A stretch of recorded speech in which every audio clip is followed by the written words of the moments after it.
In this video, we are going to learn about short run and long run Phillips curve. अब जो Phillips curve है ये किसने दिया था? A.W. Phillips सर ने. उन्होंने 1861 से लेके 1957 तक, कभी कभी यूजीसी में काम आ जाता है ये. 1 मिनट.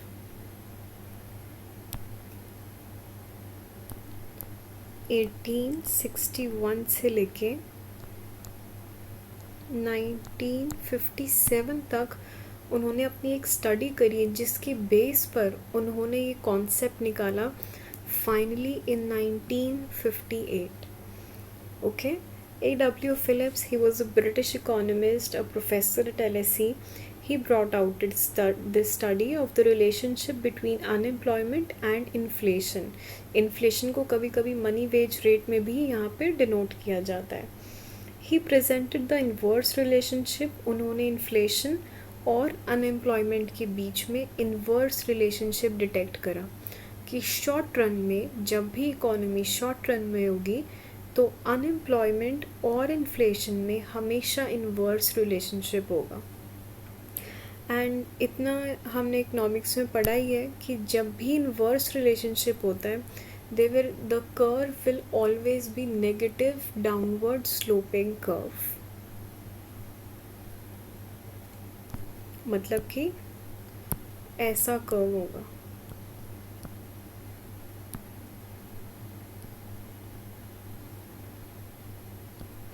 अगर मैं ओ वाई एक्सिस पर इन्फ्लेशन ले लूँ और ओ एक्स एक्सिस पर अनएम्प्लॉयमेंट, तो जब अनएम्प्लॉयमेंट इतनी थी तो इन्फ्लेशन देखो कितनी ज़्यादा है ए इक्विलिब्रियम पर. और जब फाइनली अनएम्प्लॉयमेंट बढ़ गई तो इन्फ्लेशन कम होके 1 से 2 पर आ गई. B point. ये बहुत रफ बन रहा है just for the sake of understanding कि शॉर्ट रन फिलिप्स कर्व हमेशा याद रखना है. It is negatively downward sloping. Negatively downward sloping क्यों? Because of the inverse relationship between the two terms unemployment and inflation. अब इतना तो आई थिंक हमने हर नोट्स में हर बुक्स में ये डायग्राम और डेफिनेशंस पढ़ी ही है. अब इसके पीछे का हमें कारण पता होना चाहिए कि इन्वर्स रिलेशनशिप क्यों होता है. एक रूल याद रखना है before that concept of understanding कि जब भी इकोनॉमी में मनी सप्लाई बढ़ेगा वहाँ हमेशा प्राइसेस बढ़ेंगे. ठीक है. ये मतलब मैं लेके चल रही थी कि ये बाय डिफ़ॉल्ट रूल है, बट फिर भी जिनको नहीं पता मैक्रो इकोनॉमिक्स का ये एक रूल है. हम मैक्रो इकोनॉमिक्स में इसको हर जगह अप्लाई करते हैं और पढ़ते हैं कि जहाँ भी इकोनॉमी में मनी ज़्यादा आई वहाँ प्राइसेस बढ़ते ही बढ़ते हैं. Now coming back to unemployment and inflation relationship कि इनमें क्यों नेगेटिव रिलेशनशिप होता है. देखो, अब अगर अनएम्प्लॉयमेंट कम हुई, पहले 10 लोग बिना नौकरी के थे, अब 5 लोग बिना नौकरी के हैं. 5 लोगों को मिल गई हैं जॉब्स. तो अब जॉब्स बढ़ी. जॉब्स बढ़ी तो क्या हुआ? लोगों के पास इनकम आई. इनकम इकोनॉमी में आ रही है चाहे जैसे भी आए, मतलब कि इकोनॉमी में पैसा आ रहा है. मनी सप्लाई इकोनॉमी में बढ़ रहा है. और जब मनी सप्लाई बढ़ेगा तो क्या होगा? प्राइसेस बढ़ेंगे. जब लोगों का देखो इनकम बढ़ता है तो वो अपना खर्चा भी बढ़ाएंगे, उनका एक्सपेंडिचर बढ़ेगा. एक्सपेंडिचर बढ़ेगा तो एग्रीगेट डिमांड बढ़ेगा. अब गुड्स तो नहीं बढ़े हैं ना. अब अगर इकोनॉमी में पहले 100 गुड्स थे और ख़रीदने वाले 10 लोग थे, 10 लोग 10-10 गुड्स लेते थे. अब उनकी इनकम बढ़ गई है, उनके पास ज़्यादा पैसा आ गया. अब कोई 11 ले रहा है, कोई 15 ले रहा है, कोई 20 आइटम ले रहा है, पर गुड्स तो 100 ही हैं. लिमिटेड गुड्स हैं. सप्लाई लिमिटेड है बट डिमांड बढ़ गया है, तो ऐसी सिचुएशन में क्या होता है, प्राइसेस राइज, एंड जहाँ प्राइसेस बढ़े वहाँ इन्फ्लेशन आती है. So this is why in short run Philip Sir says that we have inverse relationship between unemployment and inflation. Now this was short run Phillips curve. अब इसको एक story की तरह सुनना है यहाँ से कि ये हो गया short run Phillips curve, Philip sir ने दिया इन्वर्स रिलेशनशिप ब्ला ब्ला ब्ला. अब हमें ये पक्का हो गया कि अनएम्प्लॉयमेंट और इन्फ्लेशन में उल्टा इन्वर्स रिलेशनशिप है. बट 1970s में एक प्रॉब्लम आ गई जिसका नाम था स्टैगफ्लेशन.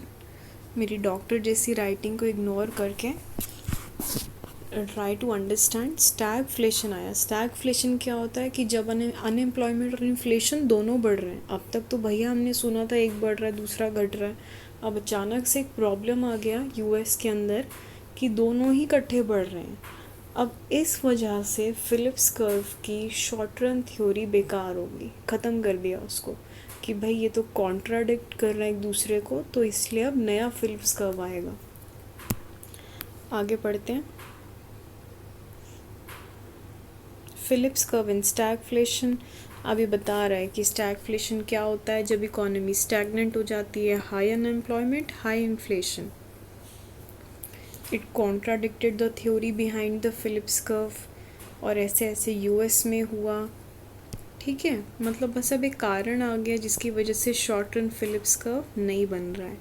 अब ये बोल्ड में लिखा हुआ है, stagflation and collapse of short run Phillips curve led to the long run Phillips curve. इसको मैंने हाईलाइट इसलिए करा हुआ है, कभी कभी अगेन यूजीसी नेट में ये आ जाता है दैट मेंशन, मतलब इन चारों में से चूज़ करो, तो इसलिए just jot it down if necessary. तो अब दो लोग आए, एक मिल्टन फ्रीडमैन और एडमंड फेल्ट्स. इन दोनों ने बोला, ये पैराग्राफ मत पढ़ना अभी, कहानी की तरह ही सुनो अभी इसको. उन्होंने बोला भाई शॉर्ट टर्म में ना लोग सियाने नहीं होते हैं, उनको बस पैसा दिखता है कि अच्छा भाई हमारी वेजेस बढ़ रही हैं तो भाई नौकरी ले लो, जिससे कि अनएम्प्लॉयमेंट कम हो जाती है.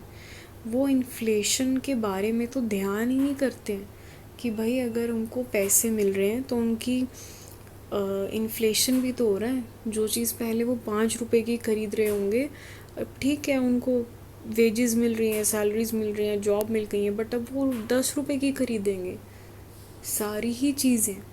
लॉन्ग रन में फ्रीडमैन कहते हैं कि भाई लोग सियाने होते हैं, समझदार होते हैं, दूर की सोचते हैं, हायर एक्सपेक्टेशंस, वो पहले ही मन में एक्सपेक्टेशन उनको पता होता है कि भाई लालच में नहीं जाना ज़्यादा पैसा देख के, क्योंकि इन्फ्लेशन आएगा और फिर वो वहीं पर आ जाएंगे. इसलिए जो लोग होते हैं वो हाई वेजेस की तरफ अट्रैक्ट ही नहीं होते.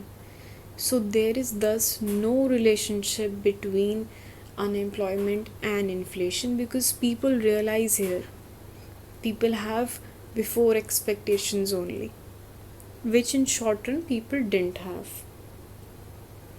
Up पढ़ो paragraph. They both recognize that when inflation expectations are built into the Phillips curve and individuals fully anticipate inflation. देखो क्या कह रहा है, जब लोग पहले ही एक्सपेक्ट कर लेते हैं कि भैया आ गई इन्फ्लेशन, ठीक है अनएम्प्लॉयमेंट तो सेटल हो रहा है बट आ गई इन्फ्लेशन, अब सब कुछ ज़्यादा महंगा ख़रीदना पड़ेगा, तो क्या होगा, कर्व के अंदर क्या होगा, unemployment will settle at its natural level as determined by market forces and the long run Phillips curve will be vertical. That is, there will be no trade-off between inflation. Long run Phillips curve में diagram में जाने से पहले दो चीज़ें याद रखनी है. First, natural rate of unemployment.